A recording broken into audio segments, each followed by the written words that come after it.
8 o'clock, rock. 9, 10, 11 o'clock, 12 o'clock, rock. We're gonna rock around the clock until night. Put your grab rags on, join me, hun. We'll have some fun. Grab rocks, next one. We're gonna rock around the clock.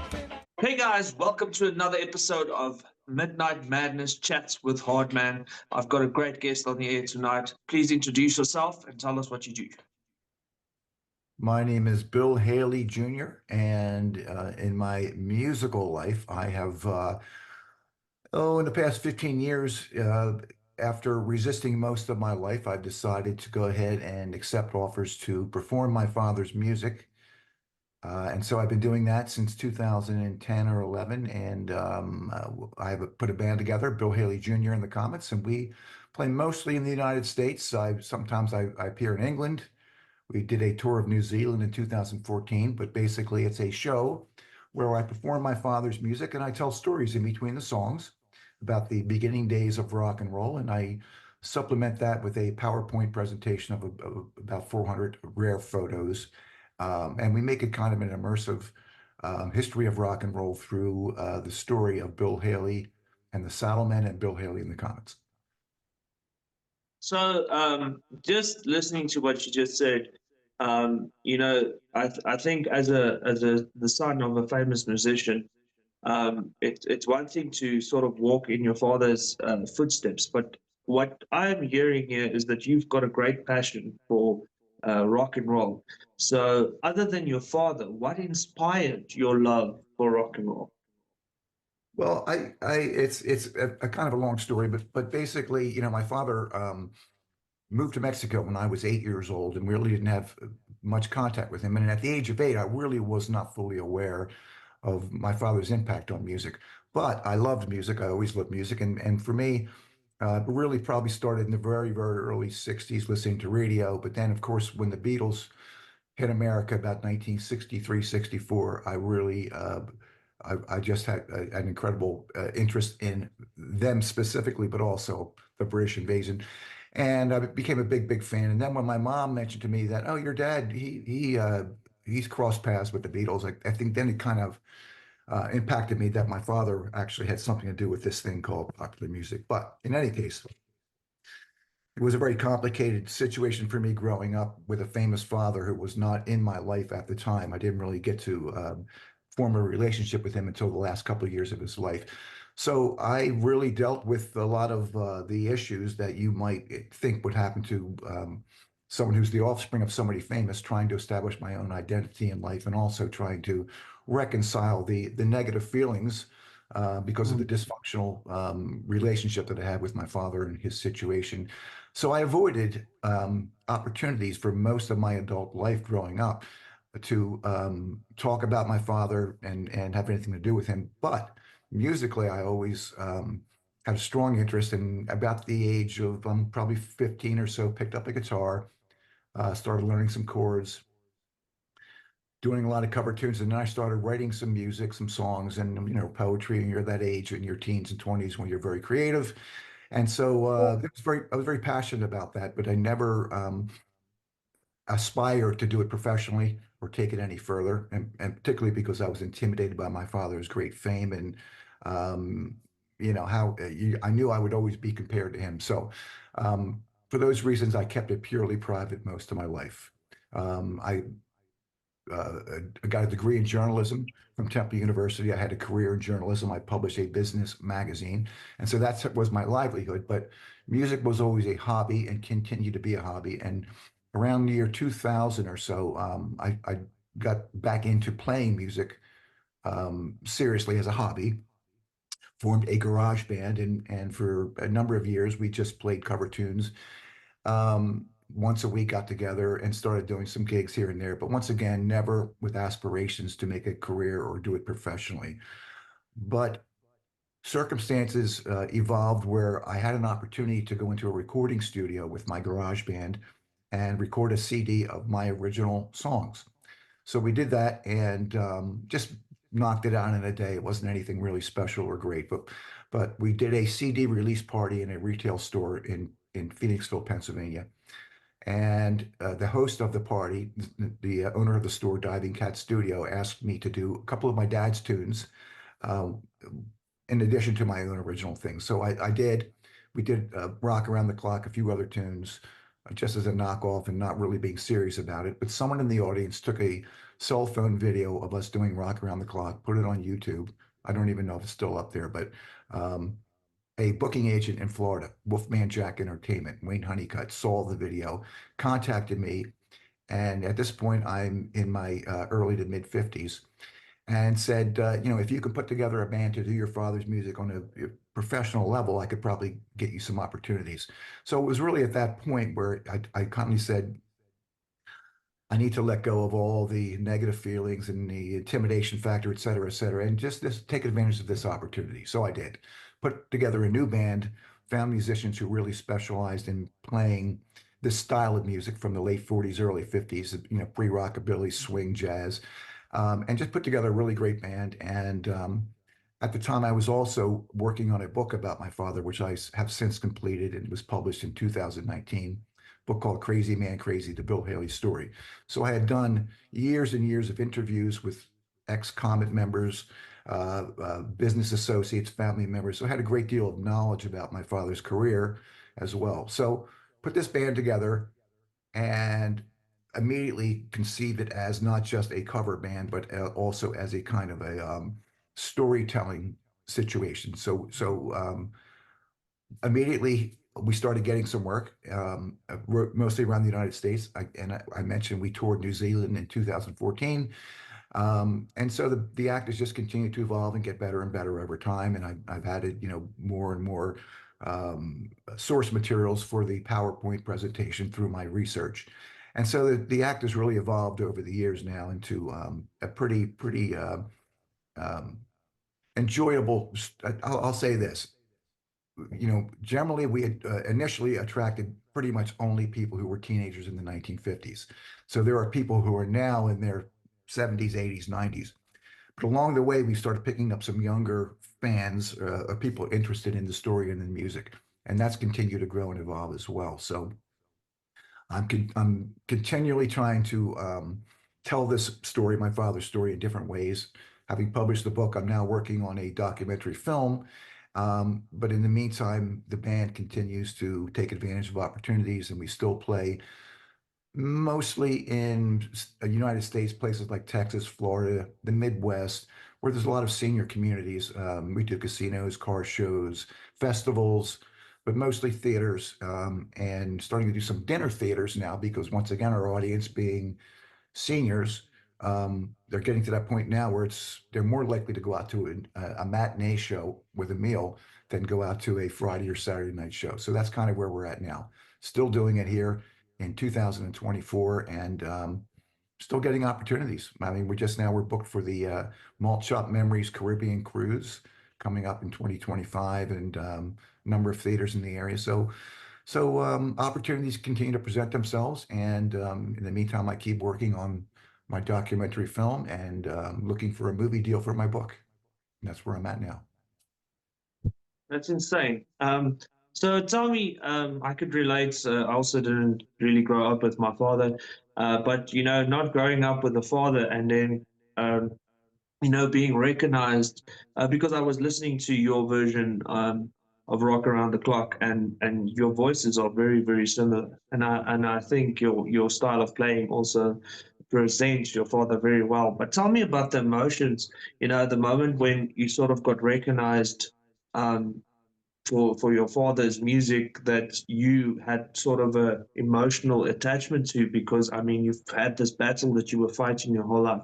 So tell me about the emotions you went through the moment when this you know company contacted you and said, like, listen, we want you to do this.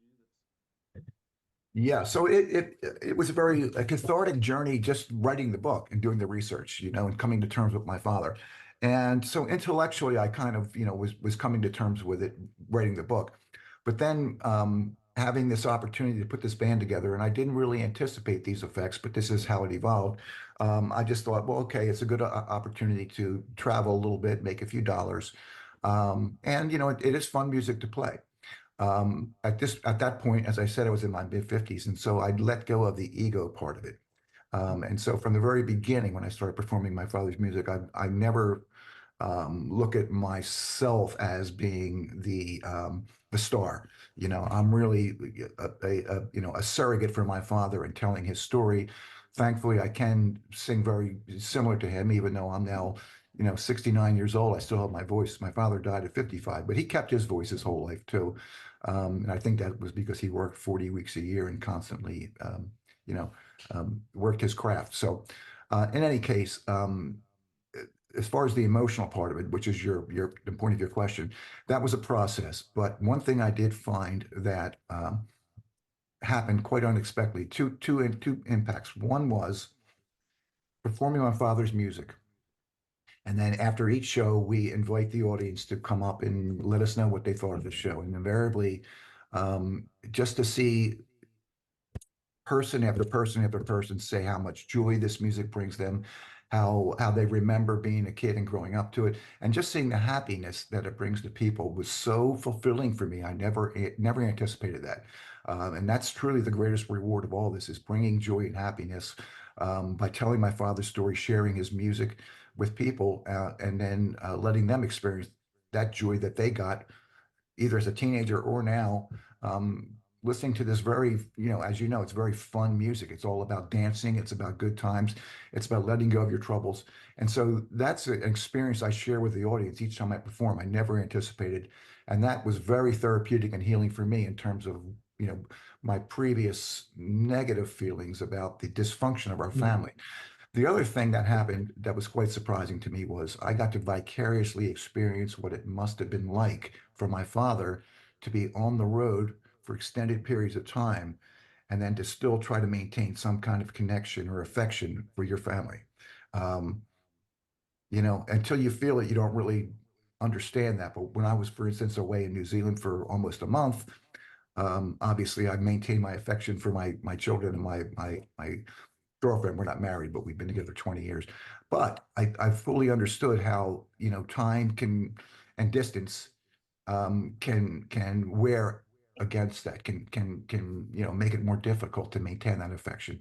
And if I could then, imagine for my father what it must have been like, and a million times more intense than it is for me, because sure, I get to perform, I'm away from home, but then, I can go have lunch on the street, whatever. My father was so famous that you know, I'm sure it affected his life for a period of at least, 5 or 6 years where he constantly was being pulled at from many different directions or with obligations, many distractions, and then, of course, the distance thing. So all of that helped me to fully um, absolve my father of any responsibility I placed on him for his absence and realize, it's not about me and my ego being bruised. It's, larger forces were at play.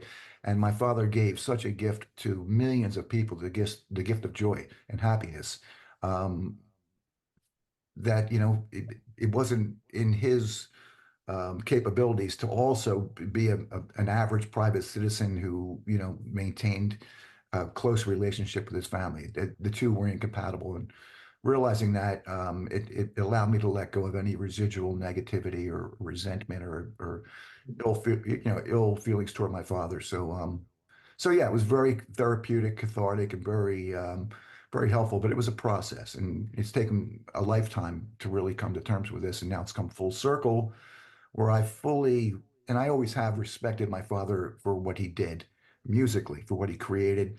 I realized his hard work, and it wasn't just a matter of luck. Luck is the residue of design. And my father worked very hard for many years before he became internationally famous. And then, in a way, that fame was a prison for him. So I have a great deal of respect, and I always did, for what he did professionally, but also I have a great deal of respect for him as a human being and what he went through, and understand, he became an alcoholic, and I go into some of the negative effects of fame in my book, but he was a human being, and he did the best he could in life, and so um, truly, it's come full circle for me. Yeah, I think a few people realize that, well, let's call it a passion for music is like a hungry monster that you keep feeding. And once you get to a certain level, it's extremely difficult to feed that monster. And it Mhm. starts, you know, influencing your life, your family life, your professional life. And I think that's why a lot of artists turn to drugs and alcohol and things like that. But yeah, we're not here to talk about that. We're here to talk about music. So tell me about your earlier life in music. Tell me about earlier bands. Tell me about your music influences other than what you already said, and then basically, what do you take from music when you are writing music, and what's the process you use while writing music? Yeah, so I've always have been extremely fascinated with the process of music and particularly popular music and how it impacts society in general. But I grew up, I say grew up, I came of age, at a time when what I think is really kind of the apex of this process that began in the 1890s in New Orleans in America.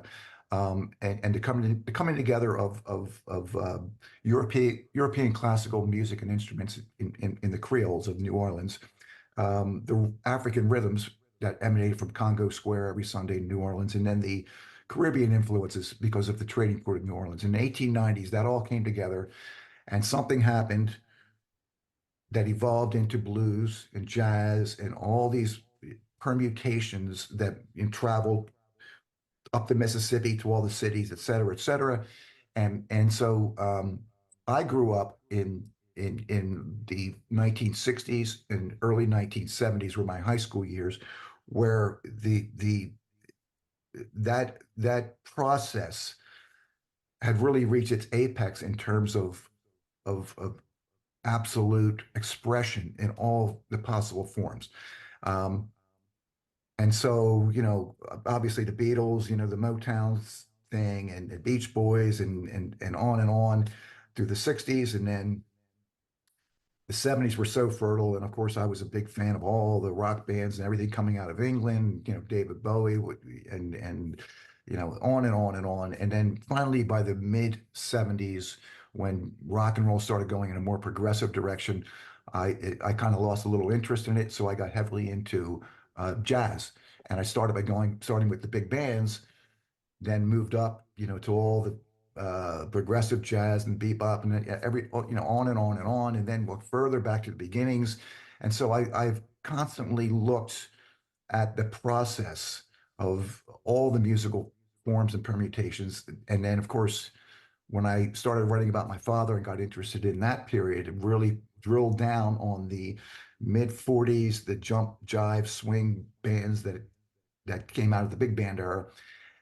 Um, and it was called race music back then. And then, of course, the hillbilly and Western music that became country, and how those two forms came together in the mid 50s, and particularly with my father, but it came together in many different pockets around the country. Just with my father, they call it Northern rock and roll. Was really my father really didn't have contemporaries, whereas in the South, the West, and whatnot, there were contemporaries, but they were all kind of part of the same process of the coming together of these two great musical forms that we now call rhythm and blues and country music, or West or hillbilly and Western.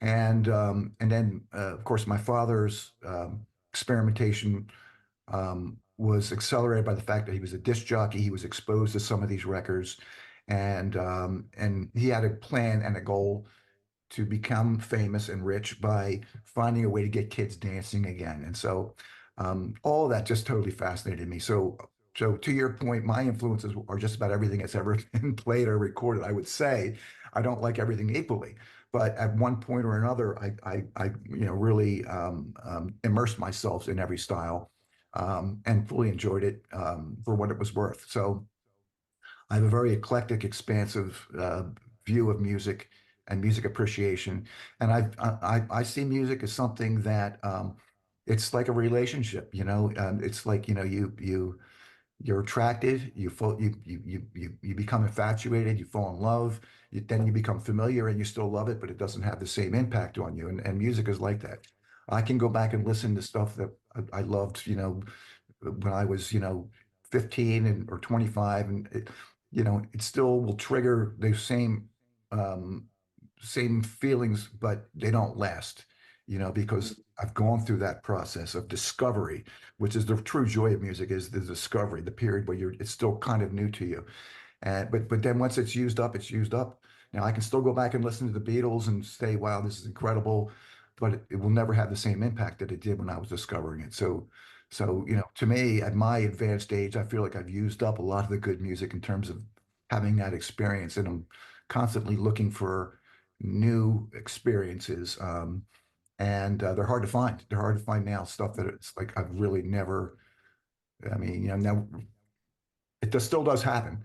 I say a year or so ago, I saw this documentary on this largely forgotten artist by the name of Judy Sill, Judee Sill, and someone made a documentary. So I discovered her two LPs that she put out in the early 70s that didn't sell well and were largely forgotten. But she was incredibly unique in that she had influences of country music and rock and roll, but also Bach, and very insightful lyrics.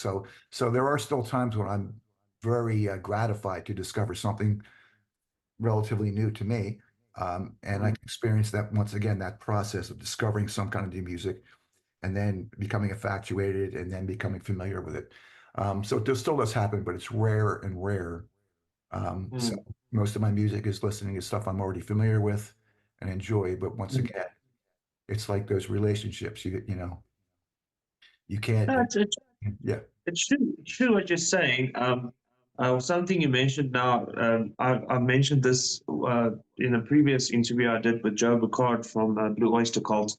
I also mentioned this, but Stephen Foster said to me that um, if you can make the girls dance, you're sold out. And a lot of what you were saying a little bit back was, the swing and, that type of effect. Once you get people dancing I think then it just becomes like the energy just takes over. And I think that's what makes bands great. I think being able to, you get the rhythm and the motion into the people, and then they tell their friends and they tell their friends, and then eventually you get famous and stuff. I think modern times it's a bit different.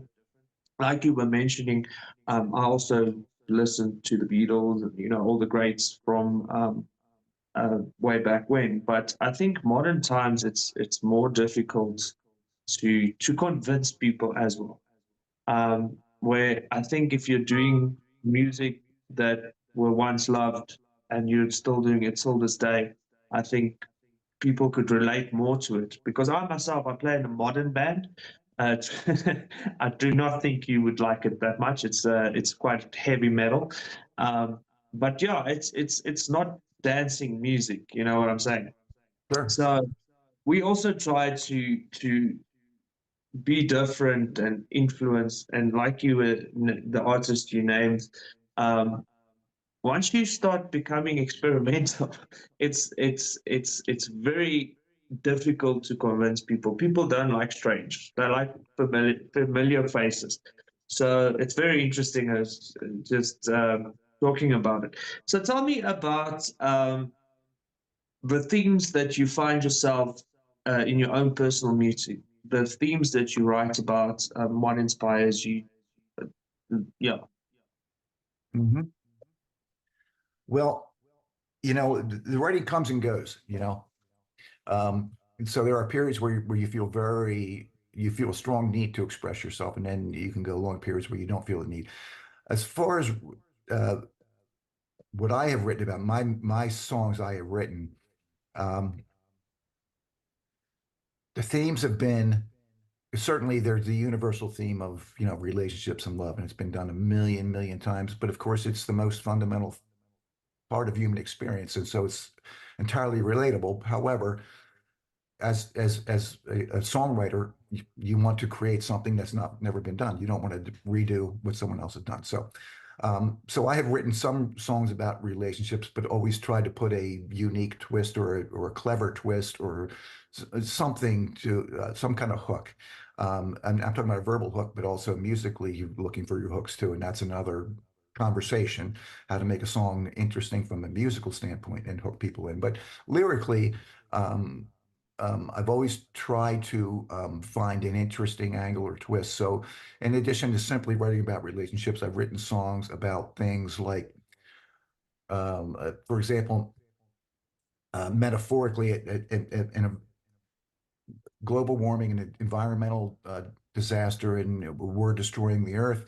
Well, I wrote a metaphorical song about a hypothetical meltdown of a nuclear power plant, and writing on the wall. And I remember as a kid being in the car and driving, as a passenger and seeing on an overpass a skull and crossbones, no nukes. And how that was a thing even in the 60s, how nuclear energy was going to, potential disaster. And of course, we had 3 Mile Island and Chernobyl and the one in Japan a few years ago. So that is a potential.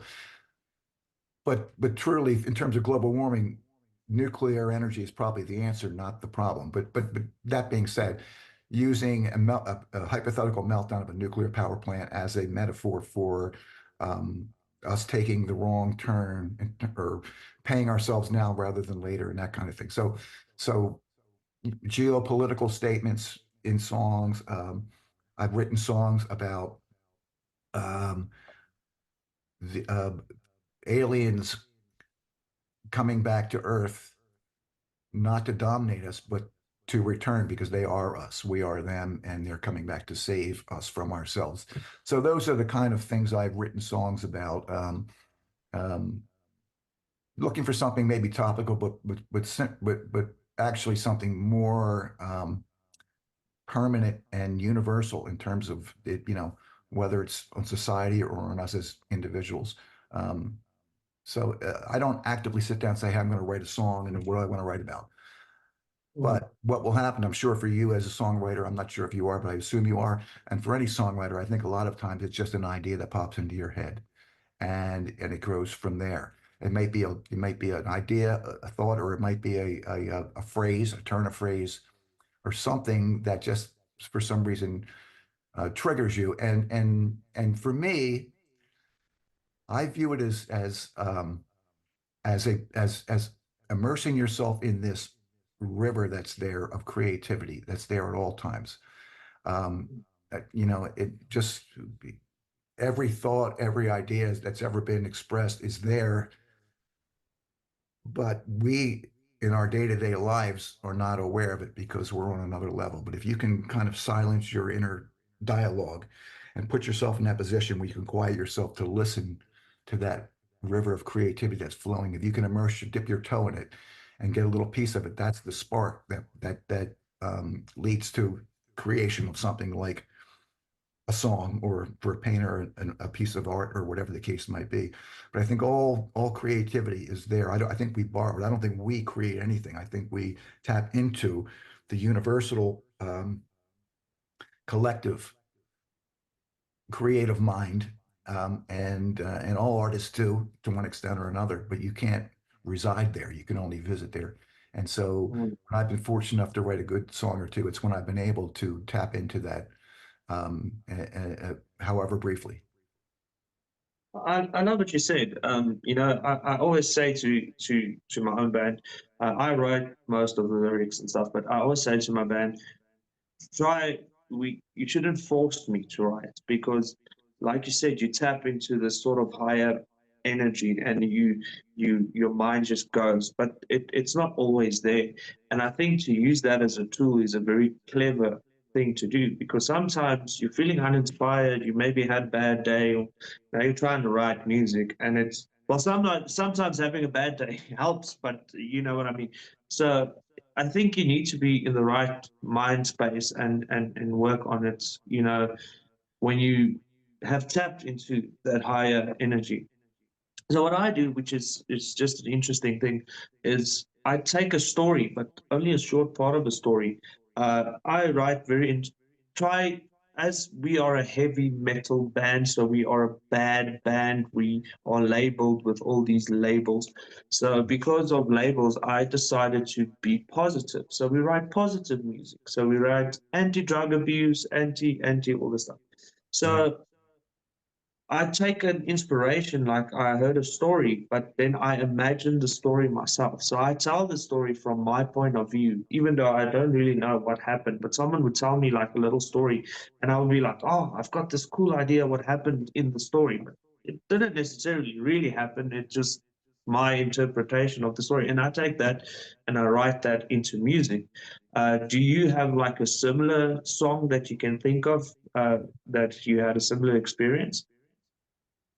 Well, well, yeah, and I think it's all imagination, and that's what the creative process is. I mean, and you just going back to my earlier point, someone like Hank Williams, right, a great hillbilly Shakespeare, he said, I didn't write anything. I just hung on to the pen, you know.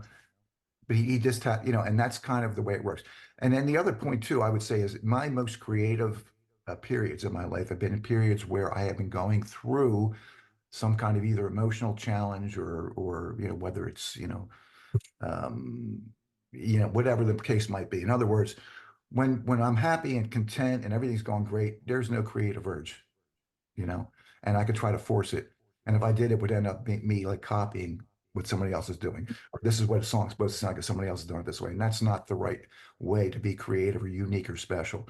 So, it's kind of true that all art, great art comes from suffering on some level. Mhm. And in some ways, that's kind of a way of getting out of the suffering is to express this metaphorical or create or whatever. But to your point, yes, I've written songs where basically it was, and I've written short stories and whatnot, where it's basically just give me an idea to start with. But for instance, in writing, um, I was told write a story about a girl with anorexia. Okay, Mhm. so I just imagine a girl going into a store, and part of anorexia is binge eating. So shoplifting candy off the shelf, and the store clerk sees her shoplifting, but isn't going to tell the manager because he doesn't like the manager because the manager wouldn't let him take off last Saturday to go to a Bruce Springsteen concert. And so it just comes from a spark, it's of writing anything, whether it's a story or song, to me, a spark of an idea. And then you, like, as you said, you let your imagination create a story around that incident, idea, whatever the case might be. Um, so yeah, I think that's the way it works, at least for me. Um, and I don't really consider myself an active songwriter anymore. Not that I ever did seriously anyway, but there were periods when I wrote a lot and periods where I wrote very little. Now I will still occasionally write songs, but more of my energy goes into other projects. And it's the same forces at work. It's just directed in a different direction or a different medium. As Mhm. now my creativity is toward working on the documentary film and coming up with creative visuals for that. So there's always something I'm working on like that. But songwriting, that's its own animal, and it's not a very rewarding life unless you become, write a hit song and derive financial gain from it. But it is rewarding, even if it's only among a circle of friends, to sing one of your two of your songs and just have somebody blown away by it, and just really get it and appreciate it. I mean, that's so rewarding, beyond money. Yeah. It's like you said, and music is I feel a very saturated market at the moment. So it's extremely difficult to tap into mainstream music, and that's not what my band is trying to do at all. We're trying to like be, well, I'd rather not say it right now, but anyway, um, one of the most emotional times I've ever had on stage, and it's not a great song to me, well, to my band even, we hardly ever play that song live. And it was one of our very first shows, and there were probably about 10 people in the crowd. But I wrote the song called Friend, and the song is emotional to me because I've lost a friend and I wrote the song Friend. And I was singing the song and I was sitting on the top on the barricade, the stages normally have those barricades. And I was singing and the person in front of me obviously heard the song and she was singing the song with me, but crying her eyes out. And at that point, and it was not a great show. I mean, it was like literally 10 people. We made no money. It was a problem. It was terrible. But anyway, but that to me is worth more than the big shows we played. So Oh, thinking back absolutely. Yeah. of your career, is there any emotional parts that you can remember that's touched you and changed your whole life? Well, I wouldn't say one incident, but going back to what I said earlier, when I first started performing my father's music, and particularly, once we started doing some larger venues, so many people, and in England this happens a lot too, because in England they just seem to appreciate um, musicians much more than in America, and there's more an enduring appreciation rather than in America. It's very fleeting. But to your point, listening to the reactions of people to your music, and sometimes it happens in real time. I can look at the stage and I can look at it. When I see people jump out of their chairs and start dancing and the big smiles on their faces, it's kind of the same thing as what you're saying. It's not about getting, for me, um, into those deep emotional parts where I bring tears, because it's not that kind of music. But emotions are emotions. So whether it's joy or Mhm. you know more personal and quiet emotional responses, it's the same thing. If you evoke an emotional response to somebody else, you've done your job. You've created something, and you've created a connection between yourself and that person and all of us. And I guess a dichotomous sort of way, that one-on-one connection that you make simultaneously feels very personal and at the same time feels very universal. You've tapped into the emotions of the entire planet expressed through one individual. That one individual makes it real. You know what I mean? But the emotion is so universal and spontaneous. You don't think about it; it just happens, and that's the real joy of art and music in particular. Music has an immediate effect like that. There's an immediate connection between music and emotions, and I mean that's why we love music so much. I mean, sure, it's intellectually stimulating when there's you know really creative musicianship or very thought-provoking lyrics. But at its very base, music evokes an emotional response, whether it brings joy, whether it brings reflection, you know, regret or contemplation over something, whatever the case might be, it's all emotionally based. And that's when it comes down to it, we have this kind of like, what's it all about, Mhm. and intellectual achievement and accumulation of knowledge are satisfying in a way, but the most satisfying thing as human beings is just having an emotional connection with other human beings, and those are things we'll think about when we're on our deathbed and look back on. And so music gives us access to those very important connections in real time throughout our lives. So that's the real value of music to me. It's not about fame or ego at all. It's about human connection. And music makes those connections very tangible and accessible. Um, so I'm not sure if that answers your questions, but I tend to go off on tangents. 100%. So you were saying earlier that you've changed your, well, not changed, but you've developed your performance into a very creative presentation of what your dad's music was, and you've got the screens up with the presentation and things like that. What sparked that creative idea? Because that's a great idea. I mean, I think that's a little bit thinking out of the box. Instead of just putting up a show, let's present this in another way. So what sparked that idea, and how did you get the idea? Well, it was really just a expansion of what I had already been doing by working on a book and now working on a documentary film. I mean, telling my father's story, and so what tools are available to do that? So obviously, the music. Okay, and I can recreate the musicianship the best I can, and find fellow musicians who can help me to do that. Um, Telling stories. I mean, people love. I mean, since prehistoric times, I'm sure they sat around campfires and told stories. I mean, that's as a basic a human activity as there is. And then, of course, because of all the research I conducted over the years, I had accumulated lots of photographs, video clips, audio clips, which I don't really use too much in the show, but perhaps I will someday. But I had collected a lot of source material, so it was just a natural for me to combine, you know, those efforts with my performing. And it's not, I didn't invent it. It's not, I mean, I'm actually working on a one-man show, which I'll be doing next year as well, which will be pretty much me all talking with, with a video and photos. So it's not unique to me. It's been done before.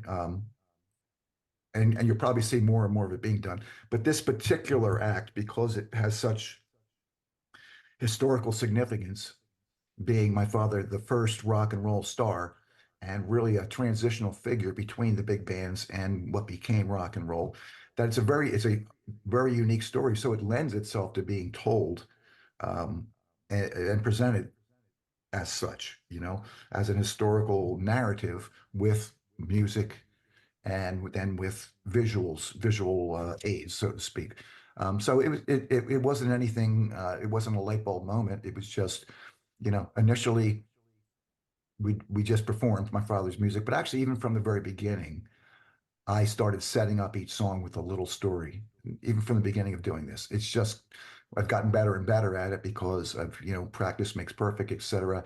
And just like anything, the more you do it, and of course, music being an interactive process between you and the audience, the more you see audiences responding to certain stories or certain methods of telling those stories, the more you um, um, fine tune your act to focus on those things that work the best and worked out. So um, it wasn't a light bulb moment, but from the very beginning, it was kind of an aspiration just based on the fact that I was already um, telling my father's story in book form, in film form, etc. Mm. It's another way of doing it. Great. So in a very competitive music scene, what keeps you motivated and keeps you going? Well, the music scene is really changing. It's always been competitive, and that's never been, that's neither here nor there. I mean, it, it, it depends on what your goals are. If your goal is to become a rock star, then that competition is extremely important to you, and you've got to distinguish yourself, and that becomes your obsession. I have never aspired to become, a rock star or the most popular act out there. I'm just grateful that there are people who want to know the story and who want to hear this music and give us an opportunity. So I don't even think about in terms of competition. That will sort itself out. I mean, I think all we can do, whether musicians or athletes or whatever we are, is to try to be the best we can at what we do and worry about the things we can control. We can't control whether your competition is successful or not. Um, and actually, you can look at it like, well, you know what? If your competition's successful, that's good for you because it's expanding the audience for what you're doing. So now you just have to distinguish yourself. But my point is simply, I never think in terms of how am I going to cut through this competition to be successful. I just worry about doing the best I can to my ability and let the rest take care of itself. That's all you can do. Perfect. So tell me the future. What does the future hold? Plans that you have, things that you want to achieve, and goals that you set for yourself. Yeah, so in terms of, I'm getting near quote unquote retirement age. So I've been trying to sell my business magazine, which is of interest to nobody out there, but you're asking me, so I'm telling you. And that will give me more time actually to complete these projects that we've been talking about. So I would like to continue to take the band as far as I can. And what we're starting to see is a transition in our audience. As I mentioned, primarily our audience was old people who were teenagers in their 50s, and there's fewer and fewer and fewer of those. And so our audience has changed and evolved. Um, but thankfully, we are starting to see, and this is by no means massive, but we're starting to see a trend where younger people are starting to look back at some of the earlier music and to discover this music and to say, boy, that was really fun, interesting music. So a lot of times, um, I'll say younger people, I'm going to say younger people in their 40s and 50s. So to me, that's younger. But they'll come to our shows to bring their parents. As you know, my father's 80th birthday took him to see Bill Haley. junior. And but then they say, "Wow, this was so entertaining. This was so much fun. There was so much joy. Wow, this is so cool." And then I'll see them again at another show in the future. So we're starting to build a younger audience who would not even be open to the idea of that old, like me listening to Al Jolson when I was a teenager. I had no interest, but now I can look back and appreciate what they were doing in the 1920s musically. Well, we're starting to see more of that. So to answer your question, it would be nice if we could continue to do this by bringing younger people aboard in terms of just enjoying this music for what it is. It's just fun music, and that period in music is interesting if you're into that, because that mid 50s explosion of rock and roll was more than just about the music. It was about a lot about civil rights. It was about freedom of expression. It was about many other societal changes. So you can go as deep as you want there, but it is very interesting, and you can make it more interesting with your shows, which I, I aspire to do that, but also to continue to grow our audience. I also have an ambition to finish a documentary film I'm working on. So my father, he's greatly appreciated by some music fans, but more so outside the U.S. than in the U.S. And he's largely overlooked in the U.S. When you even by people interested in early rock and roll, they look at Elvis as the beginning of rock and roll, or Little Richard, Jerry Lee Lewis, etc. My father preceded all of those, and his story is very interesting in terms of the journey he took to independently of those other artists. Combine hillbilly and western and rhythm and blues music to create something that would get kids dancing. That's an interesting story in itself. And so I would love my father's story to be told, just for him to receive more recognition and credit for what he did. He wasn't some, bumpkin who stumbled upon a hit song and became world famous. It was a process of 10 or 15 years of hard work to get to that point, and he endured a lot of opposition, a lot of resentment, and overcame them. So it's a great story, and it's also kind of a tragic story of his personal life and what fame being the first rock and roll star did in terms of his family, his personal life, his relationships with family members, his descent into alcoholism, his early death at the age of 55 from drinking and smoking and other issues. So it's a very fascinating story, the peripheral characters and how their lives were affected. My mother's story, which I go into in my book, is all very interesting. So I would love to be able to take that story to a larger audience through the documentary. Initially, we had a movie deal for the book when that came out in 2019, and the producer who acquired the rights, it's complicated, but basically there's a fee for 1 year to make a deal with a studio to make the movie. And if you don't make that deal within 1 year, you can pay another $8,000 for another year to do it. So book came out in 2019. Somebody, a producer, acquired the rights to make a deal with a studio for 1 year, and shortly after that, COVID occurred, and the independent film industry basically shut down. Long story short, it came up for renewal, and COVID was still an issue. And he said, he couldn't get it across the finish line, and he didn't want to invest another 8,000 for another year in an uncertain environment. So the movie did not get made. So the rights reverted back to us, the authors. And so now it would be nice to find another Hollywood producer, or not Hollywood, anywhere, to make a feature-length film about my father based on my book. So those are my aspirations: get a movie on the book, get the documentary done, make the stage show better, more appealing, more interesting, draw a bigger audience, and the other projects, a one-man show I'm going to be doing out in California next year. Any peripheral projects. So all these projects related to my father and helping to tell his story to the world and find greater appreciation of his music, and in the process bring happiness to more people, because that's ultimately what this music is all about: making people happy. And that's, I feel like I'm contributing something to the world, to society, by spreading a little happiness and joy vicariously through my father's story and his music.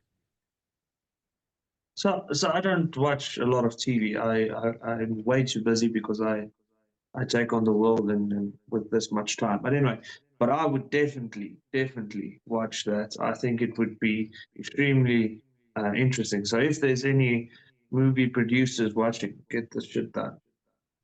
Thank you so much for your time. I Yeah. appreciate this. I had great fun. Yeah, me too. Thanks so much. I appreciate the opportunity to speak with you, and I applaud you for what you're doing. I mean, it's a tough life trying to. I know, sometimes you feel like you're banging your head against the wall trying to, make your move, bring your music out to the world and move it forward. But like you said, it's not if it's in you, it's in you. It's you have to do it. So I applaud you for doing that, commend you, and wish you great success moving forward with that. Thank you so much. And to young musicians out there, keep pushing. Yes. Until next time, I've been Hardman.